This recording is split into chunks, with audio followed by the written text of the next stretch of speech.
ಪರಿಶುದ್ಧರಾಮಕ್ಕೆ ಸ್ತೋತ್ರ.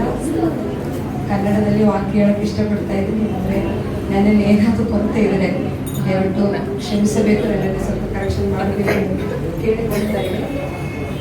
ಇನ್ನೊಂದು ಪ್ರಸಂಗ ಬೇಕಾದ್ರೆ ನನಗೆ ಡೌಟ್ ಇದೆ. ಅಂದರೆ ಸಾಕಷ್ಟು ವಾಕ್ಯ ಸಾರು ಬಿಟ್ಟಿದ್ದೇವೆ. ಅಂದರೆ ಇನ್ನು ಏನು ಹೇಳಬೇಕಂದು ನಾನು ಚಿಂತೆ ಮಾಡ್ತಾ ಇದ್ದೆ. ನಾನು ಹೇಳಬೇಕೆಂದು ಬಂದಿರುವ ಎಲ್ಲ ವಾಕ್ಯಗಳು ಬರದ ಮುಖಾಂತರವಾಗಿ ಹೇಳಿದ್ದೇವೆ. ಆದರೆ ಯಾವಾಗಲೂ ನಾವು ವಾಕ್ಯದ ಕಡೆ ಗಮನ ಕೊಡೋದು ಒಂದು ಭಾಳ ಇಂಪಾರ್ಟೆಂಟ್ ಆಗಿರೋ ಒಂದು ವಿಷಯ. ಇದೊಂದು ಹಬ್ಬದ ದಿನಗಳು ಅಂತ ಹೇಳ್ಬೋದು. ಆಚರಣೆ ನೋಡಿದ್ರೆ ಎಲ್ಲರಿಗೂ ಮಾಮೂಲಿ ಎಲ್ರಿಗೂ ಹಬ್ಬಗಳು ಇರುತ್ತಲ್ಲ, ಅದೇ ಥರ ಪೆಂತೆಕೋಸ್ತವರು ಕ್ರಿಸ್ತನವ್ರಿಗೂ ಕೂಡ ಹಬ್ಬಗಳಿದೆ ಅಂತ ಒಂದು ಅನುಮಾನ. ನಮ್ಮ ಜೀವನದಲ್ಲಿ ಎಲ್ಲ ದಿನ ಹಬ್ಬಗಳು, ಎಲ್ಲ ದಿನವೂ ನಾವು ಈ ಹಬ್ಬವನ್ನು ಆಚರಿಸಬೇಕು.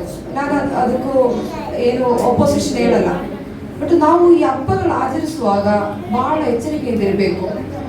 ಆತನು ನಮ್ಮ ಹತ್ರ ಹೇಳಿರೋ ವಿಷಯಗಳು ನಾವು ಮಾಡಬೇಕು, ಹೇಳದೇ ಇರುವ ವಿಷಯಗಳು ಮಾಡಬಾರದು. ನಾವು ಈ ಕಾಲದಲ್ಲಿ ಮಾಡುವೇನೆಂದರೆ, ಯೇಸು ಸ್ವಾಮಿ ಆತನು ಬಾಯಿಂದ ಹೇಳಿರೋ ಮಾತುಗಳು, ಇಲ್ಲಾಂದ್ರೆ ಅಪೊಸ್ತಲರ ಮುಖಾಂತರವಾಗಿ ಹೇಳಿರೋ ಮಾತುಗಳು ಬಿಟ್ಟು ನಾವು ಏನೇನೋ ಉಂಟು ಮಾಡಿ ಅದೆಲ್ಲ ನಾವು ಮಾಡಕ್ಕೂ, ಅದೆಲ್ಲ ಫಾಲೋ ಮಾಡಕ್ಕೂ, ಇನ್ನೂ ಕೆಲವರನ್ನೇ ಅದು ಮಾಡಕ್ಕೆ ಎಪ್ಪಿಸೋದಕ್ಕೂ ನಾವು ಸಿದ್ಧರಾಗಿದ್ದೇವೆ. ಆ ವಿಷಯದಲ್ಲಿ ಈ ಕೊನೆಯ ಸಮಯದಲ್ಲಿ ನಾವು ಬಹಳ ಎಚ್ಚರಿಕೆಯಿಂದ ಇರಬೇಕು. ನಾನು ಹೇಳಿರೋ ವಿಷಯ ನಮ್ಗೆ ಅರ್ಥ ಆಗಿದೆ ಎಂದು ನನಗೆ ಅನಿಸ್ತಾ ಇದೆ. ಯಾಕಂದ್ರೆ ನಾನು ಸ್ಕೂಲಲ್ಲಿ ಇರ್ಬೇಕಾದ್ರೆ ಕ್ರಿಶ್ಚಿಯನ್ಸ್ ಜಾಸ್ತಿ ಇಲ್ಲ. ಕ್ರಿಸ್ಮಸ್ ಸೆಲೆಬ್ರೇಷನ್ಗೆ ನನಗೆ ಇದು ಕೋಆರ್ಡಿನೇಷನ್ ಕೊಟ್ಟಿರೋದು, ಕೋಆರ್ಡಿನೇಟರ್ ಆಗಿ ನೀವೇ ವರ್ಕ್ ಮಾಡ್ಬೇಕಂತೇಳಿ. ಆಗ ನಾನು ಚಿಂತೆ ಮಾಡಿದ್ದೆ, ದೇವರಿಗೆ ಏನು ಮಾಡಬೇಕು ಇಲ್ಲಿ. ಪ್ರಿನ್ಸಿಪಲ್ ಕರೆದು ಕೇಳಿದೆ, ಏನೇನು ಮಾಡೋಕ್ಕೂ ನೀವು ಇಷ್ಟಪಡ್ತಾ ಇದ್ದೆ. ಆಗ ನಾನು ಡೈರೆಕ್ಟ್ ಆಗಿ ಹೇಳಿದೆ, ಕ್ರಿಸ್ಮಸ್ ಅಂದ್ರೆ ಅದಕ್ಕೊಂದು ಮೆಸೇಜ್ ಇದೆ ಅದರೊಳಗಡೆ. ಇಲ್ಲಿ ಸಾಂಡ ಬಂದು ಆಡೋದು, ಇಲ್ಲಾಂದ್ರೆ ಜಾಸ್ತಿ ಡೆಕೋರೇಷನ್ಗಳು ಮಾಡೋದು, ಅದೆಲ್ಲ ನೀವು ಮಾಡ್ಕೊಳ್ರಿ. ನನ್ನ ಕೈಯಿಂದ ನಾನು ಮಾಡಲ್ಲ, ಯಾರು ರೆಡಿ ಇದ್ರೆ ಅದನ್ನ ಮಾಡಿಕೊಳ್ಳ್ರಿ. ಅದಕ್ಕೆಲ್ಲ ನನಗೂ ಕೈ ಹಾಕಕ್ಕಾಗಲ್ಲ. ನಾನು ಇಷ್ಟಪಡುವ ವಿಷಯ ಏನಂದ್ರೆ, ಬೈಬಲಲ್ಲಿ ಏನು ಬರ್ದಿದೆಯೋ ಅದು ಮಾಡೋಕ್ಕೆ ನನಗೆ ಇಷ್ಟ. ಬೈಬಲಲ್ಲಿ ಆ ಕ್ರಿಸ್ಮಸ್ ಅಂದ್ರೆ ಅದಕ್ಕೊಂದು ಉದ್ದೇಶವಿದೆ. ಕ್ರಿಸ್ಮಸ್ ಅಂದ್ರೆ ನಮಗೋಸ್ಕರ ಒಂದು ರಕ್ಷಕನು ಹುಟ್ಟಿದ್ದಾನೆ, ಅದು ನಮ್ಮ ಒಳಗಡೆ ಹುಟ್ಟಬೇಕು. ನಾನು ಅವ್ರ ಹತ್ರ ಹೇಳಿರೋ ವಿಷಯ ಇಷ್ಟು ಜಾಸ್ತಿ ಹೇಳಿಲ್ಲ. ನಾನು ಅವ್ರ ಹತ್ರ ಹೇಳಿದ ಒಂದೇ ಒಂದು ಮಾತು, ಕ್ರಿಸ್ಮಸ್ ಅಂದ್ರೆ ಊಟ ಇಲ್ಲದವರು ಊಟ ಕೊಡೋದೊಂದು ಕ್ರಿಸ್ಮಸ್, ಕಷ್ಟ ಇರೋವನ್ನ ಸಂತೈಸೋದೊಂದು ಕ್ರಿಸ್ಮಸ್, ಒಬ್ಬನ ಹತ್ರ ಸಮಾಧಾನವಾಗಿ ಮಾತಾಡೋದು ಅದೊಂದು ಕ್ರಿಸ್ಮಸ್. ಅದೆಲ್ಲ ಬಿಟ್ಬಿಟ್ಟು ನಾವೇನೋ ಹೊಸ ಬಟ್ಟೆಗಳು ತಂದು ಎಲ್ಲ ಡೆಕೋರೇಷನ್ ಮಾಡಿ, ಎಷ್ಟು ದುಡ್ಡು ಖರ್ಚು ಮಾಡಿ ಏನೇನೋ ಮಾಡಿಬಿಟ್ಟು ನಮಗೊಂದು ಸಂತೋಷ. ಎಲ್ರಿಗೂ ಹಬ್ಬಗಳು, ಒಂದು ವರ್ಷ ಪೂರ್ತಿ ಎಲ್ರಿಗೂ ಹಬ್ಬಗಳಿದೆ, ನಮ್ಗೊಂದಾದ್ರೂ ಮಾಡ್ಬೇಕಲ್ಲ ಅಂತ ಹೇಳಿ ನಾವು ಸ್ವಲ್ಪ ಏನಾದ್ರು ಮಾಡಿಬಿಡ್ತೀವಿ. ಅದನ್ನ ದೇವರು ಅದರಲ್ಲಿ ಸಂತೋಷ ಪಡ್ತಾ ಇದೆಯೋ ಒಂದು ನಾವು ಸ್ವಲ್ಪ ಚಿಂತೆ ಮಾಡೋದು ಒಳ್ಳೆಯದು. ಅಂದ್ರೆ ದೇವರಿಗೂ ಸಂತೋಷ ಬರೆದು ನಮ್ಮ ಮನಸ್ಸು ಬಿಟ್ಟು ಕೊಡೋದು. ಮನಸ್ಸಲ್ಲಿ ತುಂಬಾ ವಿಷಯಗಳೆಲ್ಲ ನಾವು ತುಂಬಿಸಿಟ್ಟು ಅದೆಲ್ಲ ನಮ್ಗೆ ತೆಗಿಯಕ್ಕೂ ಮನಸ್ಸಿಲ್ಲ. ನಾವು ವಾಕ್ಯವೂ ಕೇಳ್ತೀವಿ, ಹಾಡು ಹೇಳ್ತೀವಿ, ಆಡ್ತೀವಿ. ಇಲ್ಲಿ ನಾವು ಜಿಗಿನಿ ಸಮಯದಲ್ಲಿ ಮಕ್ಕಳ ಹತ್ರ ನಾನು ಸ್ಟ್ರಿಕ್ಟ್ ಆಗಿ ಹೇಳಿದ್ದೀನಿ, ನೀವು ಹಾಡು ಹೇಳೋದು ಒಳ್ಳೆಯದು, ಪ್ರಸಂಗ ಮಾಡೋದು ಒಳ್ಳೆಯದು, ನೀವು ಡ್ಯಾನ್ಸ್ ಆಡೋದು ಒಳ್ಳೆಯದು. ದೇವರನ್ನ ಬಿಟ್ಟಿದೆ ಏನಾದ್ರು ಮಾಡಿದ್ರೆ ಇದರಲ್ಲಿ ಏನು ಪ್ರಯೋಜನ ಇಲ್ಲ. ನನ್ನ ಮಕ್ಕಳ ಹತ್ರ ಇನ್ನೂ ಸ್ವಲ್ಪ ಸ್ಟ್ರಿಕ್ಟ್ ಆಗಿ ಹೇಳ್ತೀವಿ. ಮನೆಯಲ್ಲಿ ನಾನು ಯಾವಾಗಲೂ ಹೇಳ್ತಾ ಇರ್ತೀವಿ, ನೀವು ಯಾವ್ದು ಪ್ರೋಗ್ರಾಮ್ ಮಾಡಿಲ್ಲ ಅಂದ್ರೆ ನಾನು ಬೈಯಲ್ಲ. ಮತ್ತೆ ದೇವರ ವಿಷಯದಲ್ಲಿ ನೀವು ಸ್ವಲ್ಪ ಬಹಳ ಎಚ್ಚರಿಕೆಯಿಂದ ಇನ್ನೊಬ್ಬರಿಗೂ ರೋಲ್ ಮಾಡೆಲ್ ಆಗಿ ಇರಬೇಕು. ಅದಿಲ್ಲ ಅಂದ್ರೆ ನಾವು ಕ್ರೈಸ್ತವರಂತ ಹೇಳಿರೋದಕ್ಕೆ ಏನು ಪ್ರಯೋಜನ ಇಲ್ಲ. ನಾನು ಜಾಸ್ತಿ ಹೇಳಕ್ ಇಷ್ಟಪಡ್ತಾ ಇಲ್ಲ. ಒಂದು ವಾಕ್ಯವನ್ನು ಓದಿಕೊಳ್ಳೋಣ. ಯೋಹನ್ನ ಸುವಾರ್ತೆ 3ನೇ ಅಧ್ಯಾಯ 16ನೇ ವಾಕ್ಯ. ಅದೆಲ್ಲರಿಗೂ ಗೊತ್ತಿರೋ ಒಂದು ವಾಕ್ಯ. ಯಾರಾದೊಬ್ಬರು ಕನ್ನಡದಲ್ಲಿ ದೇವರು ಲೋಕದ ಮೇಲೆ ಎಷ್ಟೋ ಪ್ರೀತಿಯನ್ನಿಟ್ಟು ತನ್ನ ಒಬ್ಬನೇ ಮಗನನ್ನು ಕೊಟ್ಟನು. ಆತನನ್ನು ನಂಬುವ ಒಬ್ಬನಾದರೂ ನಾಶವಾಗದೆ ಎಲ್ಲರೂ ನಿತ್ಯ ಜೀವವನ್ನು ಪಡೆಯಬೇಕೆಂದು ಆತನನ್ನು ಕೊಟ್ಟನು. ಇಲ್ಲಿ ಬರೆದಿರೋ ವಿಷಯ ನಮ್ಗೆಲ್ರಿಗೂ ಗೊತ್ತಾಯ್ತು. ನಾವು ಚರ್ಚೆ ಒಳಗಡೆ ಬಂದ ತಕ್ಷಣ ಕೇಳಿರೋ ವಾಕ್ಯ ಆಗಿರ್ಬೋದು. ಅಂದ್ರೆ ಆತನು ನಮಗೋಸ್ಕರ ಸ್ವಂತ ಮಗನನ್ನು ಕಳುಹಿಸಿ ಕೊಟ್ಟಿದ್ದಾನೆ. ಆತನಿಗೂ ಮನುಷ್ಯನಾಗಿ ಬರಬೇಕಾಗಿರ್ಲಿಲ್ಲ. ನಮ್ಮನ್ನೇ ಈ ಪಾಪದ ಹಳ್ಳದಿಂದ ನಮ್ಮನ್ನೇ ರಕ್ಷಿಸುವುದಕ್ಕಾಗಿ ಆತನು ಸ್ವಂತ ಮಗನನ್ನು ನಮಗಾಗಿ ಕೊಟ್ಟನು. ಅದು ನಾವು ನಿರಾಕರಿಸಿ ಬಿಡಬಾರದು. ನಾವು ವಿಷಯಕ್ಕೆ ಸ್ವಲ್ಪ ಒಂದು ಇಂಪಾರ್ಟೆನ್ಸ್ ಕೊಡಬೇಕು. ಈ ಕ್ರಿಸ್ಮಸ್ ಹಬ್ಬದಲ್ಲಿ ನಾವು ಏನ್ ಮಾಡಬೇಕು, ನಾವು ಜಾಸ್ತಿ ಏನು ಎಂಜಾಯ್ ಮಾಡಿಲ್ಲ ಅಂದ್ರೇನು, ನಾವು ಜಾಸ್ತಿ ಏನು ಸೆಲೆಬ್ರೇಷನ್ ಆಗಿಲ್ಲ ಅಂದ್ರೇನು, ನಮ್ಮಿಂದ ಏನು ಮಾಡೋಕ್ಕಾಗಿಲ್ಲ ಅಂದ್ರೇನು, ನಮ್ಮ ಮನಸ್ಸು ದೇವರಿಗೋಸ್ಕರ ಬಿಟ್ಟು ಕೊಡಬೇಕು. ನಮ್ಮ ಮನಸ್ಸು, ನಮ್ಮ ಹೃದಯವನ್ನು ತೆರೆದು ಆತನನ್ನೇ ನಾವು ಸ್ವೀಕರಿಸಬೇಕು. ಇವತ್ತು ನಾವು ಮಾಮೂಲಿ ನೋಡಿದ್ರೆ ನಮ್ಗೆ ಗೊತ್ತಾಗುತ್ತೆ, ಒಂದು ಕೊಟ್ಟಿಗೆ ಅದು ಪ್ರಿಪೇರ್ ಮಾಡೋದು ಅದೇ ಜಾಸ್ತಿ ಎಲ್ಲ ಕಡೆ, ಕೇರಳದಲ್ಲಿ ಜಾಸ್ತಿ ಅದೇನೆ. ಅದು ಪ್ರಿಪೇರ್ ಮಾಡೋದಕ್ಕೆ ಎಲ್ರಿಗೂ ಇಂಟ್ರೆಸ್ಟ್. ನಮ್ಮ ಸ್ಕೂಲಲ್ಲಿ ಕೂಡ ಕೇಳಿದೆ, ನಿಮ್ಮ ಮನೆಯಲ್ಲಿ ಅದು ಮಾಡಿರೋದು ಏನಾದ್ರು ಹಳೆಯದಿದೆ? ನಾನು ಅದೇನು ಮುಟ್ಟದೇ ಇಲ್ಲ ಮೇಡಮ್, ನನಗೆ ಆ ರೂಢಿಯೇ ಇಲ್ಲ ಅಂತ ಹೇಳಿದೆ. ಅದಕ್ಕೆ ಅವ್ರಿಗೂ ತುಂಬಾ ಆಶ್ಚರ್ಯ ಆಯ್ತು. ಅದೇನು ಇಲ್ಲಂದ್ರೆ ನಿಮ್ಗೆ ಏನ್ ಕ್ರಿಸ್ಮಸ್? ನನ್ಗೂ ಅದೆಲ್ಲ ನನ್ನ ಕ್ರಿಸ್ಮಸ್. ನನ್ನ ಕ್ರಿಸ್ಮಸ್ ಏನಂದ್ರೆ ನನ್ನೊಳಗಡೆ ಯೇಸು ಸ್ವಾಮಿ ಬರೋದು, ಆತನ ಬಗ್ಗೆ ಇನ್ನೊಬ್ಬರ ಹತ್ರ ಹೇಳೋದು, ಅದೇ ಕ್ರಿಸ್ಮಸ್. ಇವತ್ತು ನನ್ನನ್ನ ಕೇಳುವ ದೇವರ ಜನರೇ, ನೀವು ಯಾರು ಇಲ್ಲಿ ಏನೇನು ಮಾಡಿದೆ ಅಂತ ದೇವರು ಲೆಕ್ಕ ಮಾಡಲ್ಲ. ಡ್ಯಾನ್ಸ್ ಆಡಿದ್ರೆ ಇಲ್ಲಿ ನೀವು ಕೀರ್ತನೆ ಹೇಳಿದೆ, ಓದಿದೆ, ಅದೆಲ್ಲ ಒಳ್ಳೇದು, ಅದೆಲ್ಲ ಮಾಡ್ಬೇಕು. ನಾವು ಬೆಳವಣಿಗೆಗೆ ಅದೆಲ್ಲ ಬೇಕು. ಬಟ್ ಅದೆಲ್ಲ ದೇವರಿಗೆ ಹೇಳೋದು, ನಿಮ್ಮಲ್ಲಿ ಎಷ್ಟು ಜನರು ಆತನಿಗೋಸ್ಕರ ನಿಮ್ಮ ಮನಸ್ಸುಗಳು, ನಿಮ್ಮ ಹೃದಯವನ್ನು ತೆರೆದು ಕೊಡ್ತಿದೀಯಾ?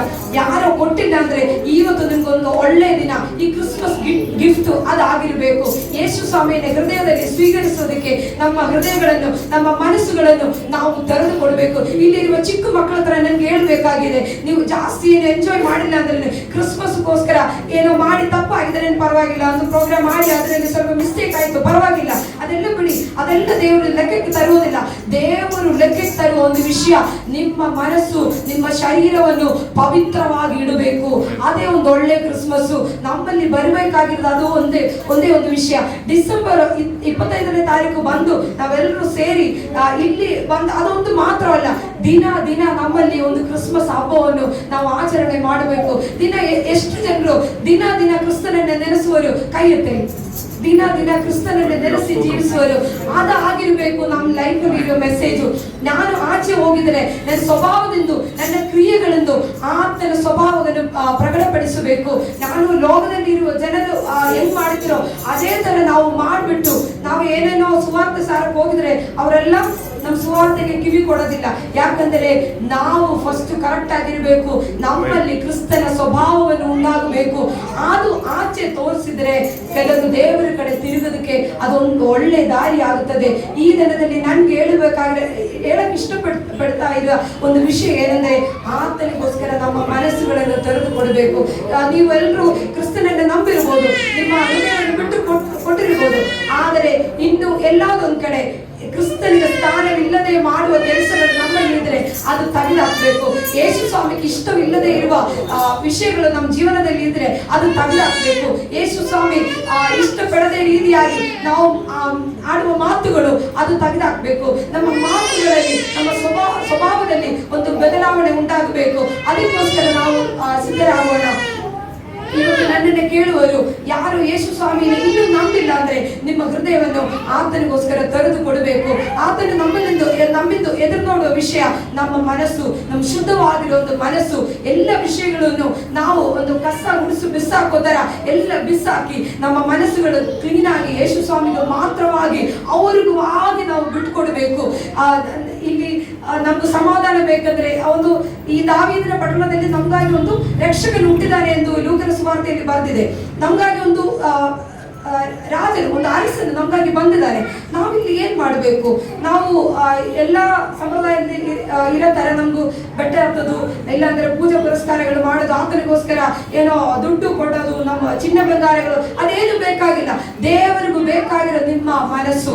ಇವತ್ತು ದೇವರಿಗೋಸ್ಕರ, ಆತನಿಗೋಸ್ಕರ ನಮ್ಮ ಮನಸ್ಸು ಬಿಟ್ಟುಕೊಡಕ್ಕೆ ಎಷ್ಟು ಜನರು ರೆಡಿ ಇದ್ರ? ಎಷ್ಟು ಚಿಕ್ಕ ಮಕ್ಕಳು ರೆಡಿ ಇದ್ರ? ಈ ಚಿಕ್ಕ ವಯಸ್ಸಿಂದ ನಾನು ಯೇಸು ಸ್ವಾಮಿ ಮಗನಾಗಿ ನಾನು ಜೀವನ ಮಾಡುತ್ತೇನೆ, ನಾನು ಆತನಿಗೋಸ್ಕರ ಎಲ್ಲ ಕಡೆಯೂ ಓಡಾಡ್ತೀನಿ ಎಂದು ಇಷ್ಟಪಡುವವರು ದೇವರ ಸನ್ನಿಧಿಯಲ್ಲಿ ಇವತ್ತು ಒಪ್ಪಿಸ್ಕೊಡ್ಬೇಕು. ನನ್ನ ಕೈಲಿ ಜಾಸ್ತಿ ಏನು ಮಾಡೋಕ್ಕಾಗಲ್ಲ ದೇವರೇ ಅಂದ್ರೆ ನಿಮ್ಗೆ ಒಂದು ಮಾಡೋಕ್ಕಾಗುತ್ತೆ.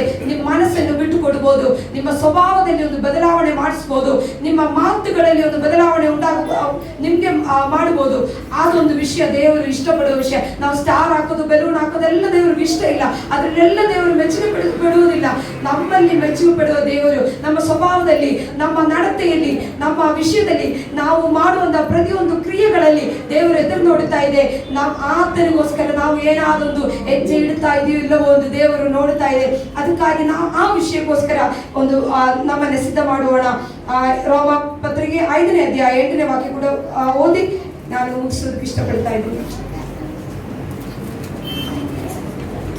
ಆದರೆ ನಾವು ಪಾಪಿಗಳಾಗಿದ್ದಾಗಲೂ ಕ್ರಿಸ್ತ ನಮಗೋಸ್ಕರ ಪ್ರಾಣ ಕೊಟ್ಟಿದ್ದರಲ್ಲಿ ದೇವರು ನಮ್ಮ ಮೇಲೆ ತನಗಿರುವ ಪ್ರೀತಿಯನ್ನು ಸಿದ್ಧಪಡಿಸಿದ್ದಾನೆ.